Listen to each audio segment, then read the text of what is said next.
There is a lot of sound and fury over the role of the omnipresent and omniscient Jawaharlal Nehru, who Congress keeps on reminding us was the father of anything to do with science. But is it true? The truth with respect to space program is something very different. Let us look at the Indian Space Research Organization ISRO and our space program. The Indian National Committee for Space Research, or INCOSPAR, was set up by Dr. Vikram Sarabhai to create an indigenous space program. This committee, at that time, was part of the Tata Institute of Fundamental Research, the TIFR.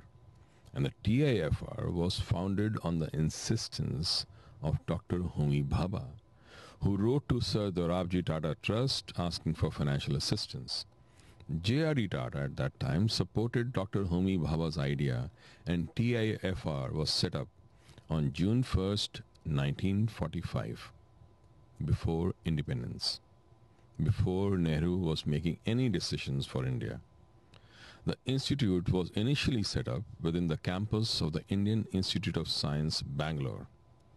One may be reminded that the origin of the Indian Institute of Science can be traced to the conversation between Swami Vivekananda and Jamshedji Tata on the ship they took to the US in 1893, where Swamiji made this suggestion for starting the Research Institute for Fundamental Science Research in India.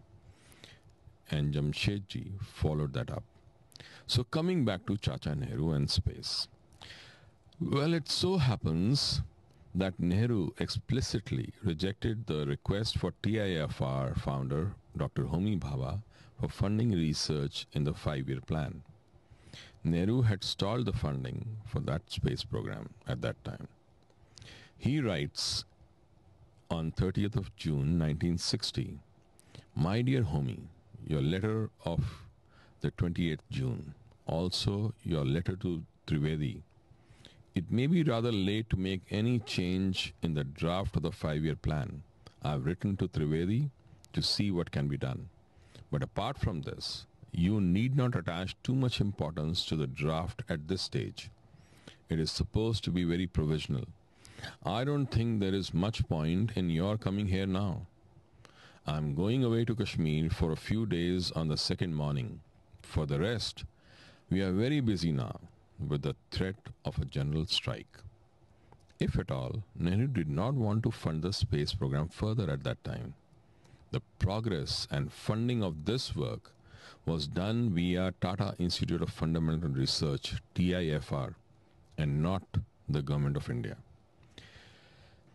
It was in 1969, finally, that INCOSPAR became Indian Space Research Organization, or ISRO. Nehru died in 1964. So when Nehru did not start INCOSPAR or ISRO and deliberately and consciously impacted its funding and had very little input into the overall operations of Indian Institute of Science, then pray, how did Nehru become responsible for the Indian space program?